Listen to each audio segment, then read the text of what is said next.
about the process. Now, when we're talking about the process, we are literally talking about, I mean, think of all the procedure that you follow, right? It's about fixing the process. Whereas a defect, this term defect, always refers to the product. This is what we are creating, right? This is a result of the project, right? The final result of the project is the product. It's not doing what it's supposed to do. That is a defect, right? So best way here is to think of a production line. Let's use the easiest way to think of this. Think of a production line. In a production line, you've got all of these machines in a process. One of those machines breaks down. You need to fix that machine. That means you have taken a corrective action. The machine has broken down. That machine is a process. We need to fix that machine. That is a corrective action, right? Now, each one of these machines is producing something, is producing a project component, is producing a product, right? We're testing that product. It's not doing what it's supposed to do. That means we have a defect. So a defect always refers to the product itself, right? So when we're talking about the process, the corrective action here, when we're talking about the process, we're talking about the entire project process, right? Whether it's a manual process, an automated process, every single task that you perform on your project. That's what that corrective action is referring to, right? It's referring to the entire project management process. All procedures, change control procedures, documentation procedures, sign-off procedures, right? Are we following all of those procedures? So essentially what a corrective action also is, I mean, the official definition is actually the second bullet point here. Bringing future performance back in line with the project management plan. Essentially, it's saying we have a plan, right? Regardless of what, which knowledge area, what task we're looking at, budget, timeline, scope, we have a plan. We see ourselves deviating away from the plan. And now we're trying to take action to bring a performance back in line with the plan. That is a corrective action. Right? A preventive action is we're trying to prevent a deviation from occurring in the first place. Preventive action refers to both. Corrective action as well as a defect repair is trying to prevent an issue from occurring. So, for example, regular maintenance of your machines is a corrective action. You're trying to prevent your machine from breaking down. You're trying to prevent a corrective action. Right? Defect repair is also a preventive action. Right? Let me rephrase that, not defect repair, sorry. Using good quality raw materials is a preventive action because you're trying to prevent a defect from occurring. Okay? So we should always be focused on preventive actions. Right? We always want to try and anticipate any future problems. Right? We're always trying to anticipate any future breakdowns, any future issues. And we want to try and prevent those from occurring. Right? Or even if we can't prevent them, have a process to deal with them.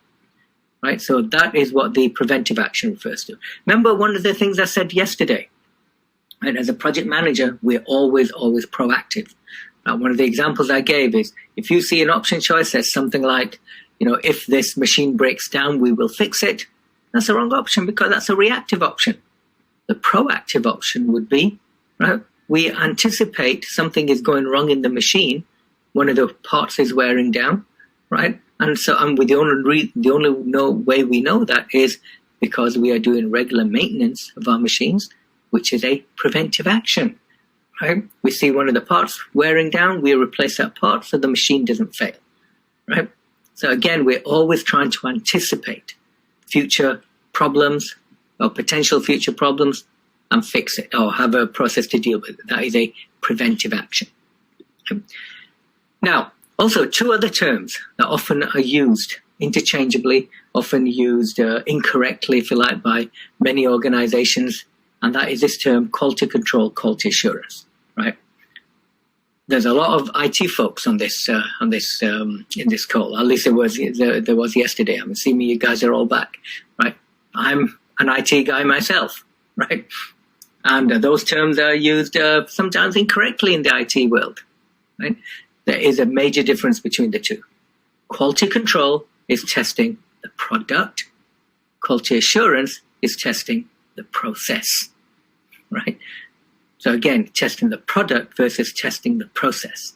Quality assurance refers to the process. Is the team doing what they're supposed to be doing? Are they following procedures? Right? So there's a very simple example. Let's say you have 100 scenarios that need to be tested. 100 scenarios. Testing scenario number 1. Is this a pass or fail? That's quality control. You're testing the product. Testing scenario number 2. Is this a pass or fail? Again, that is quality control, right? You're testing the product.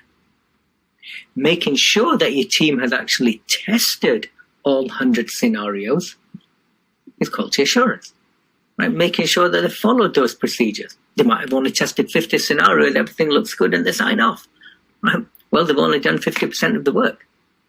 So quality assurance is about the process. It's about making sure that your team is doing what they're supposed to be doing. Machines are doing what they're supposed to be doing. Procedures are being followed. All procedures, right? Entire project process. Change control procedures, documentation procedures, sign-off procedures, right? Are we in compliant with industry standards and government regulations? Are we following those ISO standards? Are we following the government regulations and so on and so forth, right? So quality assurance is making sure that all procedures are being followed, right? We're ensuring we're adhering to the quality standards, policies, and processes. Whereas quality control is, well, are we actually testing the product? Right? So again, in order to get to a good quality product, you have to have a good quality process. You're looking at the entire project process. So testing the product is actually a very, very small part of overall quality. Okay? Now, got a question for you guys. Nice, another little poll for you guys, right? So requirements, right? Quality always refers to whether or not the product meets requirements, right? And a defect, again, is not whether it works. It's always whether or not it meets the requirements. Now, of course, many times it's going to be implied, right? Many times it's going to be implied that, if you're delivering something, it needs to work. But the key is focus on requirements. Okay? So always watch out for that on PMP exam questions. And always look out for either the word requirement or the word that describes requirements, like customer specifications and that kind of thing. Now, the premise here is not for, PMI not giving the project manager the green light to wipe their hands clean and just say, hey, look, just meeting your requirements. It's not my fault it doesn't work. You give me those requirements. No, the premise is going back to scope management. Understanding what the customer wants, what the customer needs, not just blindly writing down the requirement. It's just basically working with the customer, asking them the right questions. Okay? Now, another term related to quality, another important term is this term grade, right? So grade and quality. What's the difference between grade and quality? Right. A lot of times we'll use those terms interchangeably, but there is a subtle difference. Not a subtle difference, actually a major difference. Grade refers to things like the number of features the product has, the type of feature the product has, customer perception to some extent. Whereas quality is, does it actually do what it's supposed to do, right? So a perfect example here, you've got a high-end car versus a low-end car. Right? So let's say you're purchasing a car, you could buy the base model vehicle, right, that has, nothing in there. Or you could buy the fully loaded vehicle, of the same model, but the fully loaded vehicle, right, that has all the bells and whistles in there, right? Now, which is a better quality car? Both will last as long as one another. What you will say is the fully loaded vehicle with all the bells and whistles, all the extra optional extras and everything, that would be a high grade, right? Whereas the base model with nothing in there, right, that would be considered low grade. Now, what if you purchase this, high grade model, right, with everything in there, yet all the little bells and whistles, all the optional extras kept breaking down? That would be poor quality, right? So that's the basic difference in grade and quality, right? And the stance here is there's nothing wrong in having a low grade product. All you're doing with a low grade product is marketing it to a different set of customers. Your focus should be on quality, making sure it does what it's supposed to do. Okay? Now, one important tool, right, is something called cost of quality. And cost of quality is a direct cost to your project. Remember yesterday we were talking about cost management, talking about direct cost, indirect cost. Cost of quality is a direct cost to your project. Right? Building quality in, which is cost of conformance, or not building quality in, cost of non-conformance, cost of issues, defects, problems. Right? And then you've got a couple of additional types of, or a couple of additional categories of conformance and non-conformance. Right? So you've got prevention costs, preventive actions, right? Cost to prevent issues from occurring, regular maintenance of your machine and that kind of thing. And then you've got an appraisal cost. An appraisal cost is any kind of testing the product, testing the process, and so on and so forth. Right?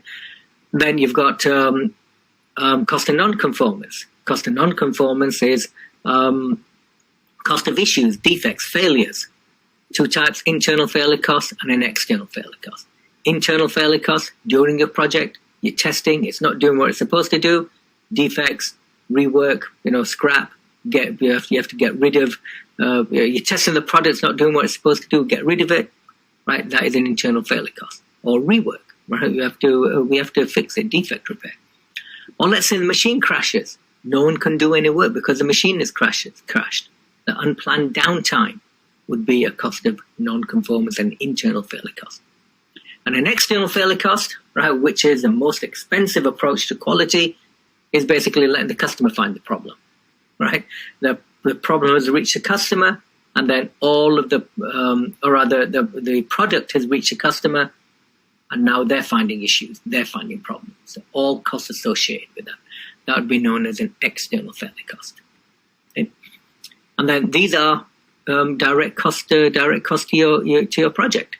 Now, where are the procedures regarding all of this? Where are all those procedures documented?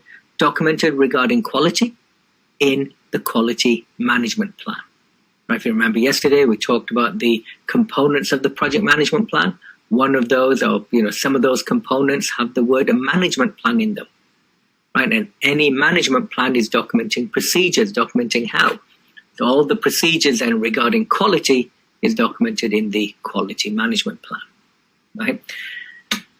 All right, now a couple of important tools I just want to kind of mention. Just a couple of tools, right? There's more tools that we've mentioned in the in our full video training. Pareto chart is a common tool that's been a staple of the PMP exam since like PMBOK 2 days, actually, I think. But Pareto chart is a specialized type of histogram, and it's showing critical issues, all the causes of an issue in descending order of frequency, right? And the whole principle behind Pareto chart, right, is based on what's known as 80-20 rule. And essentially, when it comes to defects, what that means is that 80% of your issues are as a result of 20% of the problems, right, or 20% of the causes. Right? 80% of your issues are as a result of 20% of the causes.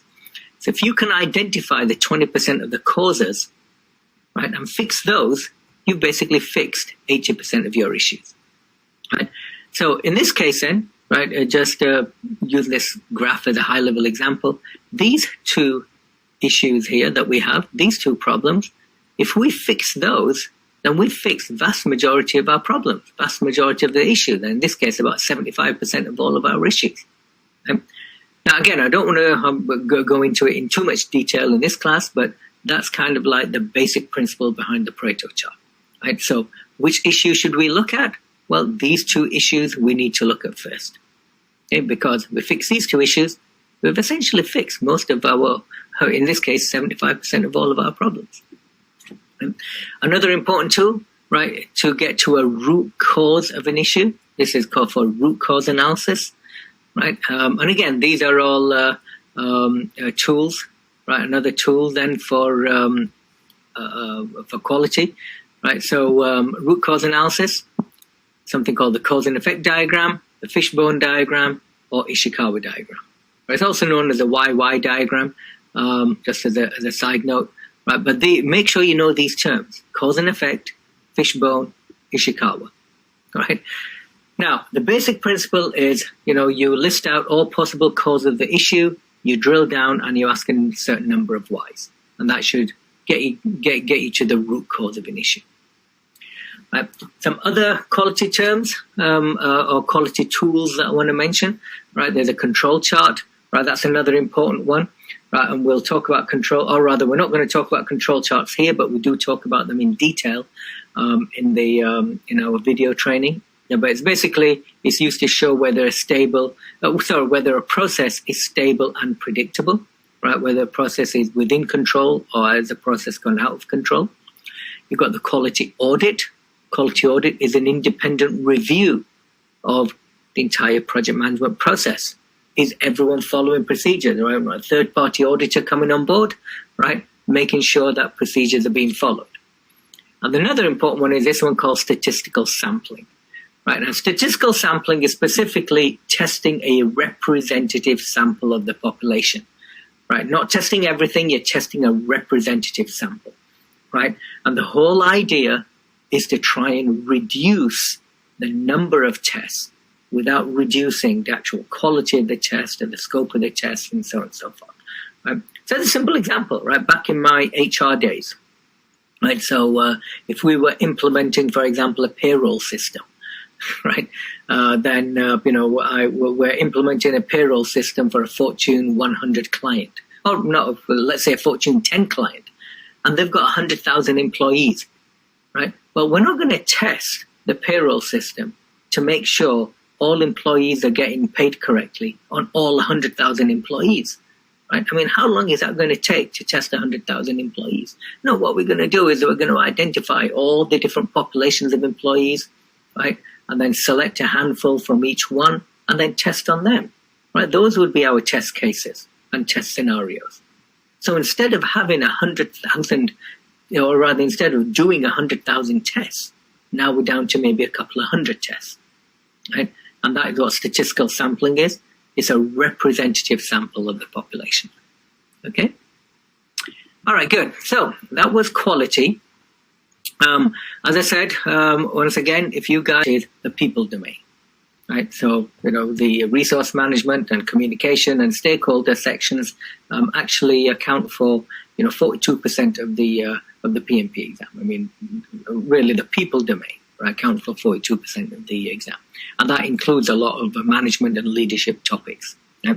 Now, when it comes to resources, though, the team are not the only resources. There are two categories of resources, right? Two categories of resources. You've got something called physical resources, and you have something called team resources. Physical resources are anything but human beings, right? I think I mentioned it yesterday. Equipment, supplies, raw materials, facilities, machines, these are all physical resources. And then you've got team resources, which are basically your team members, right? Labor, right? Now, when it comes to team resources, and when it comes to your team, you want to create a high-performing team. Your project is only as good as your team. So, first of all, you want the right people with the right skill sets. That's not enough. You also want them to be working together, right? So just like the sports team example I gave yesterday, right? You may have the best players on your team, but if they're not working together, they're not going to be a good team. You may have the best, the most experienced team members on your team, but if they're not working together, they're not going to be a good project team. So that's entirely up to you now as a project manager.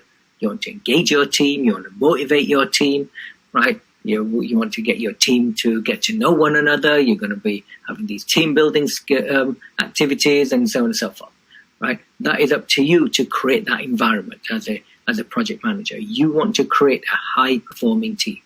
Your project is only as good as your team. Okay? All right, now, a couple of important artifacts. One is the resource management plan. Just like any management plan, right? You are going to be documenting, or rather any management plan is going to be documenting procedures. In this case, procedures regarding resources for both physical resources as well as team resources, right? So you're going to be identifying resources, how we're going to identify them, when are we going to identify them, if you've identified any specialized machines or specialized skill sets that you need. Again, you will document them here.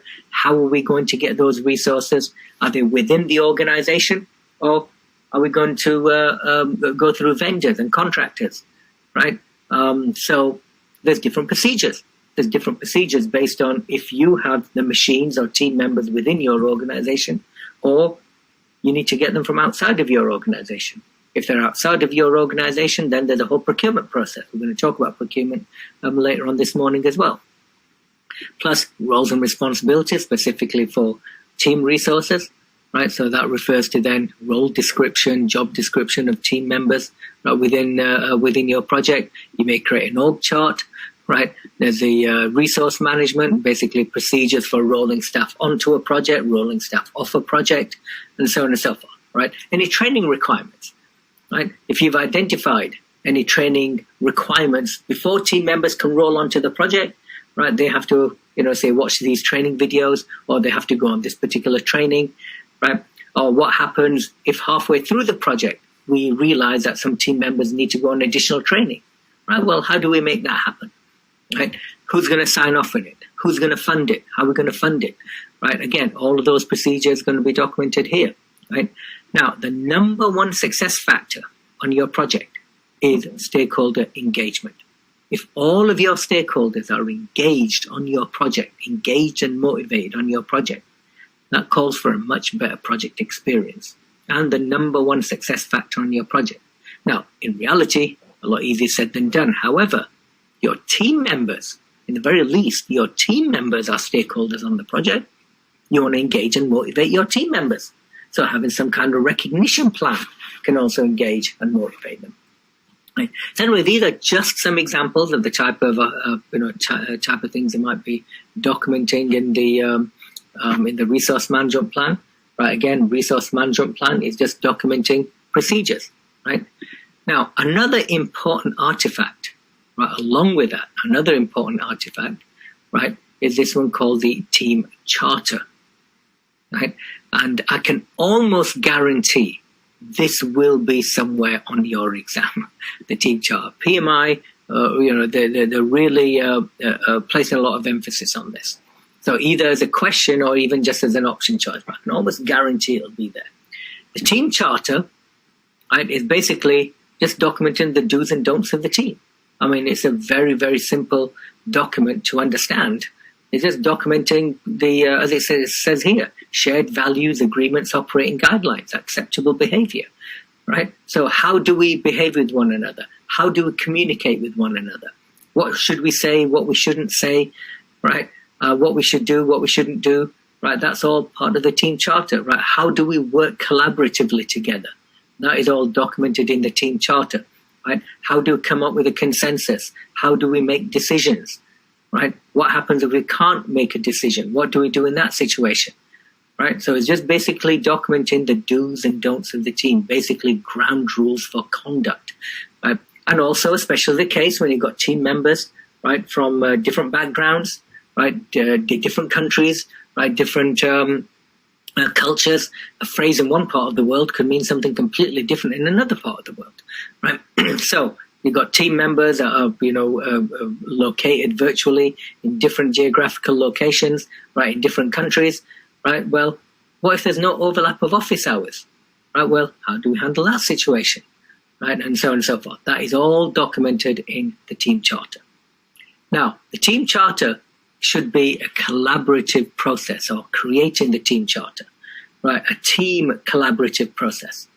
Right now, in Agile, the team makes decisions anyway, so it's going to be a collaborative process in Agile anyway.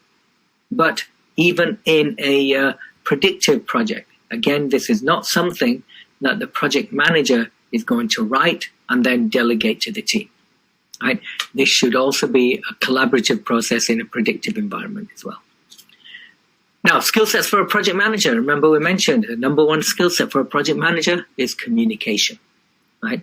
That is why you hire a project manager to communicate, right? A project manager is somebody that can get, again, teams working together, right? And that's not just communication skills, right? Facilitation, leadership, right? All of these different skill sets here. The team, the project manager has these collaboration skills, team building skills, right? There's going to be conflicts, disagreements. A project manager is somebody that can manage those conflicts. We're going to talk about conflict management in just a second. Culture awareness and so on and so forth. Right, so again, these are all different types of skill sets that make a good project manager. Now, skill sets for team members, right? Remember I briefly mentioned this yesterday. I-shaped skills, T-shaped skills, right? I-shaped skill basically means then you are a subject matter expert. You have deep expertise in one area, right? Whereas T-shaped skills, you have expertise in one area, but the top part of the T, right, but basically means that you can diversify your skills in other areas, right? And so the example I gave yesterday, right, you have a developer, right, that can also work as a tester or a business analyst, right? But moreover, the T-shaped part, right, the T part at the top, basically means then that also that you have technical skill sets as well as management skills. Remember, in Agile, the whole team works together. And so T-shaped skills is what is required or is what is preferred in Agile, not the I-shaped. Now, just as a simple example, right? When you're building a house, for example, right, a plumber is only going to do plumbing work. A plumber, you're not going to hire a plumber to do, to do the electrical work. A plumber is only going to do plumbing work. They're not going to build a drywall. They're not going to put up the lumber, right? All they're going to do is plumbing work. They have I-shaped skills. Same with a licensed electrician. A licensed electrician is not going to do any plumbing work. They're just going to do the electrical work. Again, they have those I-shaped skills. Whereas it's the T-shaped skills that is preferred in Agile. Right? Now, a couple of leadership terms I want to mention. I'm not going to go through everything that's in these slides, but just a couple of important terms regarding leadership. Again, project manager, influencing skills. You influence all stakeholders to make decisions on what's best for the project, right? Not what's best for you personally, but what's best for the project. And influencing, it says here, upwards, downwards, right? Sidewards, outwards, right? So basically you're influencing all stakeholders. Upwards influencing means stakeholders at pay scales above you. Downwards influencing stakeholders at pay scales below you, right? Sidewards influencing are peer stakeholders within the organization. And then outwards, right, stakeholders outside of the organization, right? So again, you're influencing all of them. One of the key things about communication as well, right? We're going to talk about this communication section, right? Communication styles assessment. So in other words, you are going to adjust your communication style accordingly, right, to who you're communicating with. That is all part of good project management, all part of leadership, all part of good leadership. Well, and again, the number one success factor, or the number one skill set for a leader is communication. Right? A leader knows how to communicate to the audience. Part of that is also team building, engaging, motivating, right? So we're going to see these terms over and over again, all right? This is like a key theme for the PMP exam, a key theme when it comes to the people domain, right? Engagement, motivation, right? Collaboration, being proactive, and so on and so forth, right? You empower team members also to make decisions. Now, a couple of terms here about training I want to mention. Right? These three last bullet points here: training, pairing, and mentoring. Right? What's the difference between the three? Well, basically, I mean, training is kind of like a separate out of these two anyway. Training just means an individual team member acquiring new skills. That's what training means. But what's the difference between pairing and mentoring? Right? Because these are two important terms. Pairing just means two team members learning from one another. Mentoring just means an experienced team member essentially coaching a junior team member, a less experienced team member. That's the basic difference in pairing and mentoring. Pairing is two team members learning from one another. Mentoring, right, a senior coaching a junior. Now, let's talk about a couple of slides here on conflicts, right? Conflict is actually also a major topic in this section of the exam. Because you're going to get conflict on every project. Conflict does not mean people are fighting and arguing. I mean, that does fall within that definition, but it doesn't necessarily mean that people are fighting and arguing, right? Conflict just means a disagreement, a difference in opinion. That is a conflict. Right? And a difference in opinion is considered a good thing, as long as it doesn't get contentious, because that's how you learn, that's how you grow, right? You want to look at a problem, look at it from all different angles, right? That's what thinking outside the box kind of like refers to. Okay? However, if team members are in disagreement, let them try to resolve it first. If they can't resolve it, then in a predictive project, the project manager steps in. In the Agile project, the whole team steps in, right? Remember, the team is a self-organizing team, so the whole team steps in. Okay? Now, conflict management techniques. Notice it says conflict management, not conflict resolution, right? There's a difference, right? You can't always resolve a conflict, right? But you can certainly try to manage a conflict, right? So a couple of conflict management techniques then. So withdraw or avoid. Well, actually, before I go to the first one here, let's talk about the last one. Collaborate and problem solve. Collaborate, problem solve basically means getting to the root cause of the problem, working together, fixing it. And that actually is the true resolution. That's the only one that's a true resolution. The other ones are just management techniques, like conflict management. Withdraw or avoid, walking away, right? I don't want to deal with this right now. Or smoothing or accommodating. Smooth or accommodating basically means we're talking around the problem, but addressing it, but never getting to the root cause, right? Forcing or directing, my way or the highway. One person forcing their viewpoint at the expense of someone else. Compromise or reconcile. Now, compromise is always considered that both parties give something up, right? So if you've got two ideas, I've got two ideas, you get rid of one of yours, I'll get rid of one of mine, we'll meet halfway. That's a compromise.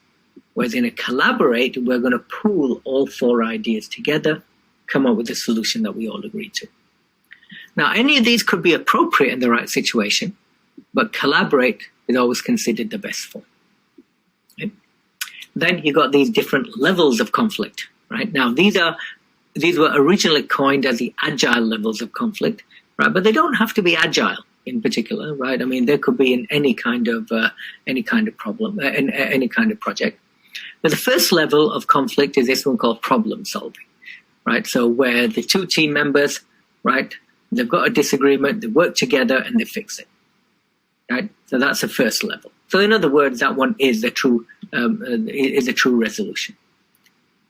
If that doesn't work, right, it could get escalated to level 2, which is known as a disagreement, right, where team members are now a little opinionated, not a little, they are opinionated, right? And they only think that their solution is going to work, right? They don't like the other solution, and it doesn't really matter what, I mean, they're just trying to save themselves now, like save face type of thing.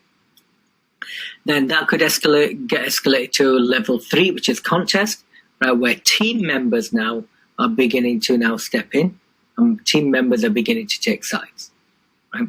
And then that could escalate to level 4, believe it or not, is called crusade, right? Where the team is now a lot more polarized, and it doesn't matter what the solution is, right? They're not caring about the solution.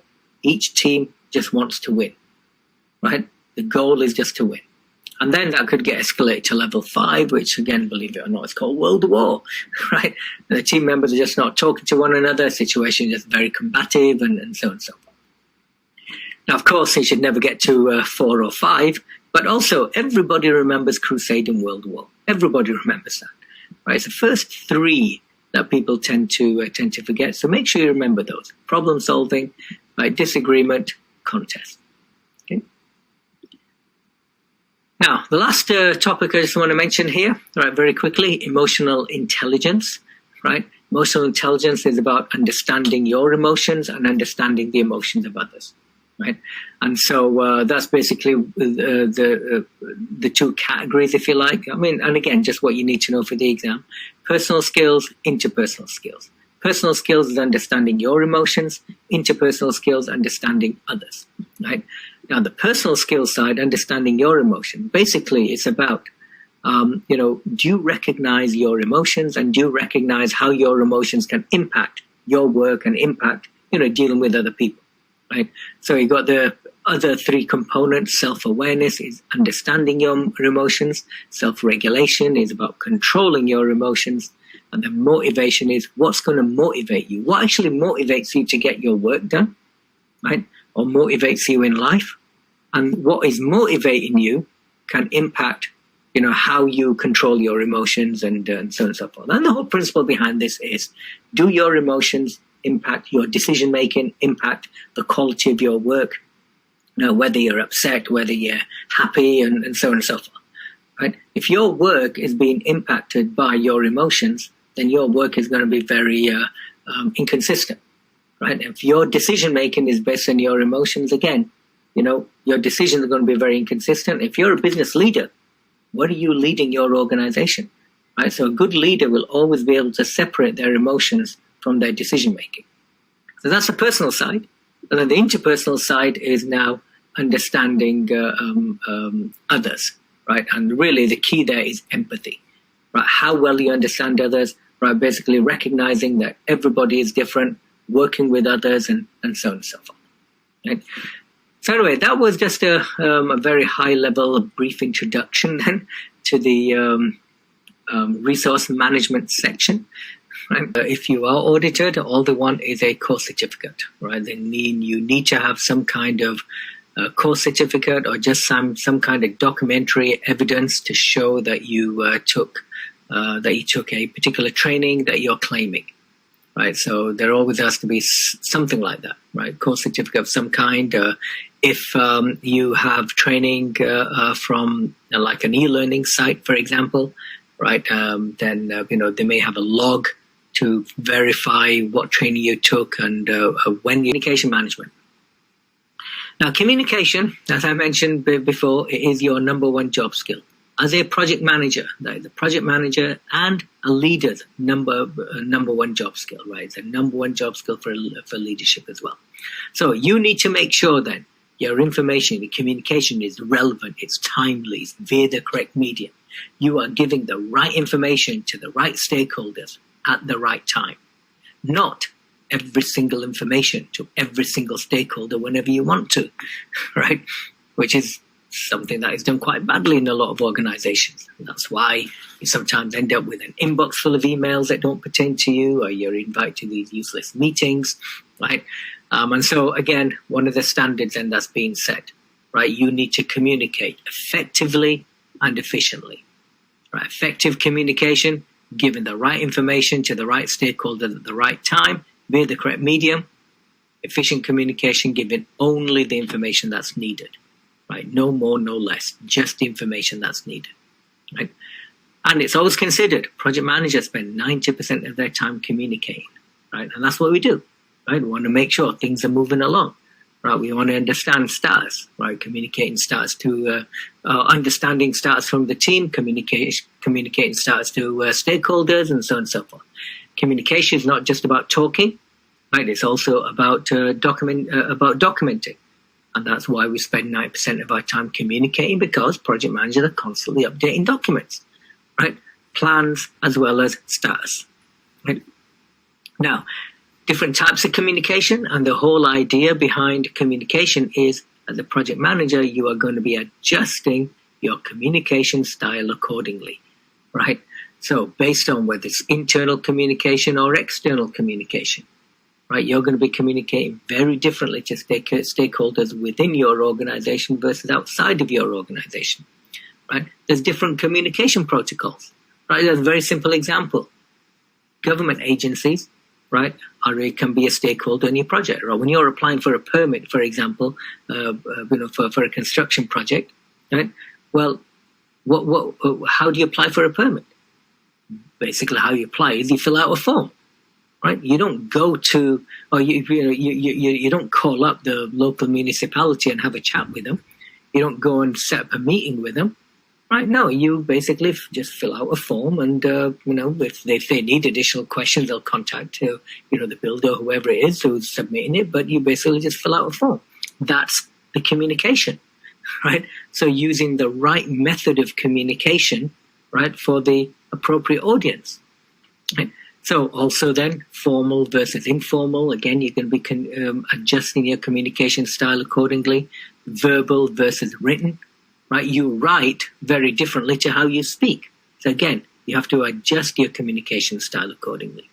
Plus, communication is not just about talking, like I mentioned. communication is also about body language, pitch and tone, facial expression, hand gestures. This is all part of communication. And that's why we always say face-to-face is the best form of communication, right? Now, what makes good communication, enhances versus barriers to communication? Well, first of all, barriers, right? There's many barriers to communication, right? Distorted perception, distrusted sources, noise. I'm going to talk about noise in just a second. Just being general hostile. That is a barrier to communication, right? But then, what are some enhancers of communication? The biggest enhancer of communication, basically, you are communicating to the audience. Understand your audience. Make the message relevant, right? Part of communication is also listening. Communication, again, not just about talking, it's also about listening, right? And an extension of listening is something called active listening, right? Where you're actually giving feedback back to the other person. Feedback in the form of, for example, answering, responding back to them. They ask you a question, you respond back to them, right? Feedback could also be non-verbal in the form of, for example, shaking your head in disagreement, nodding your head in agreement, and so on and so forth. Even body language, right? You're giving feedback back to the other person. So these are enhancers of communication, reducing the message, right? So that the person can actually understand it, again, making it relevant, right? Communicate to the audience, and so on and so forth. Maybe repeating some key points if needed. Right, so these are just some examples, obviously not an exhaustive list.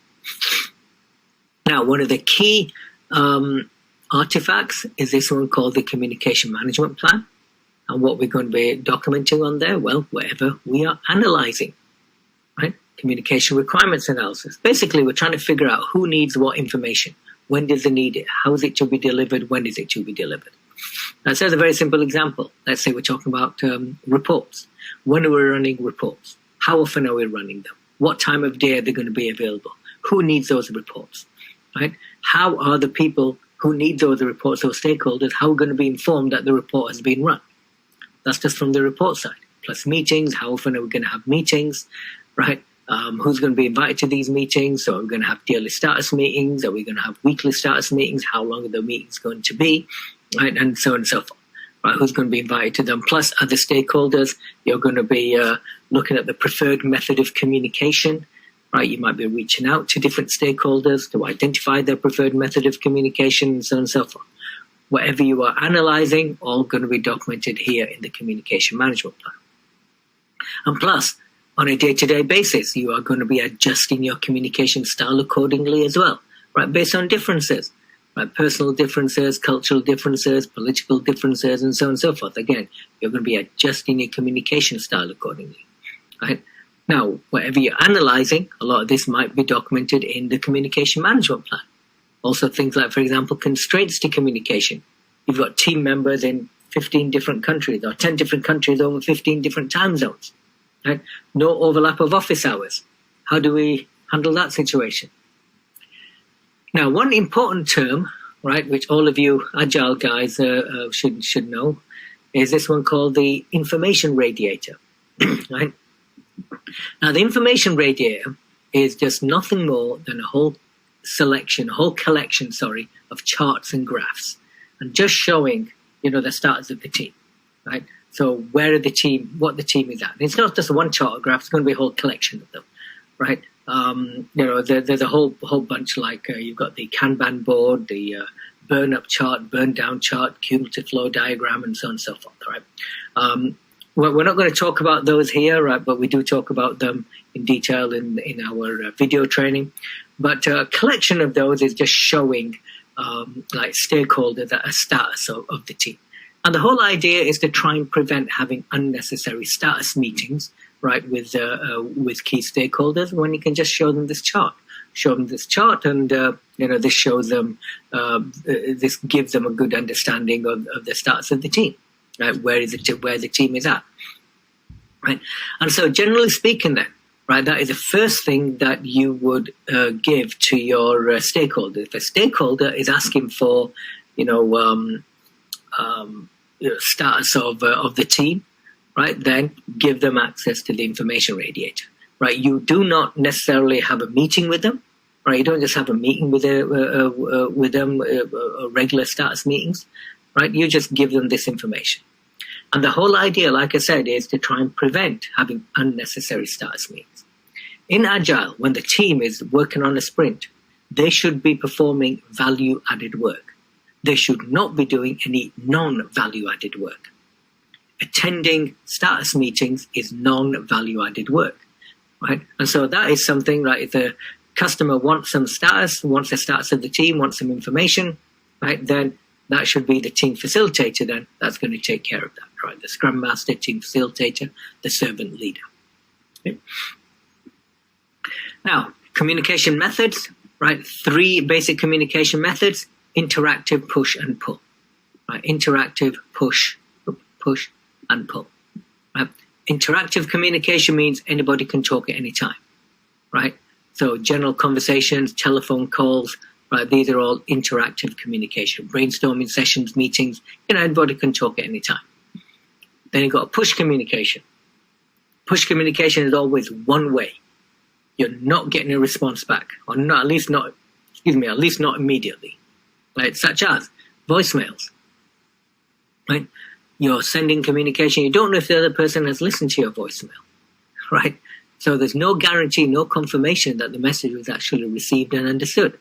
Right? Faxes, memos, emails are always considered a push communication, right? Because again, you don't know if the person's read the email or understood the email. Then you've got a pull communication where you're saving it in a central repository, right? So, people have access, and so they can retrieve that information whenever they want to, such as the shared drive, right? That would be an example of a pull communication. Now, let me just very, very briefly talk about this, the sender-receiver model, right? And basically, the whole principle behind this is, how, when you pass on information from one person to another person to another person, there's always a loss in translation, right? So, one person misinterprets what the other person has said, they pass on that information to someone else and it's misinterpreted. And, each time, by the time it gets to the third or fourth person, the message is just completely changed, right? It's nowhere near the original message. And that's one of the things then that the sender-receiver model talks about, right? That's what it addresses. You have a sender sending a message to the receiver, and then there's all these different areas that can misinterpret a message, dilute a message, and so on and so forth. Now, the only thing I want to talk about in this section, though, is noise. This term here, noise. Right? Now, noise is basically anything that could impact a message, anything that could misconstrue a message, impact a message, interfere with a message. That would be considered noise. Such as, for example, physical noise, right? Loud music and, machine noise, so people have to shout, they don't hear everything, don't hear your pitch and tone, don't hear everything that you've said, right? So you can misinterpret what the other person said. That would be considered noise. Noise could be also things like, for example, you're talking on the phone. You don't have good reception on your phone, right? And so a message is fading in and out, you don't hear what the other person has said. That would be considered noise. Right? Cultural differences. A phrase in one part of the world could mean something completely different in another part of the world. Right? 2 people are having a conversation, completely misinterpreting what the other person is saying. And that would be considered noise. Right? Noise can also be, for example, an overabundance of information. Right? You send a 10-page document to someone and only one paragraph is relevant, and so now they're shifting through this 10-page document to find the information that they need, right? Well, the rest of it is all noise, right? You can't read somebody's handwriting. Somebody's giving you a handwritten note, right? And so you've misinterpreted what the person is saying because you can't really read the handwriting. That would be considered noise. So noise is anything that could impact a message or interfere with a message. Right, that could misinterpret the message. People misunderstand the message. That is all considered noise. Okay. All right, so that was the basics then of basic principles of resource management.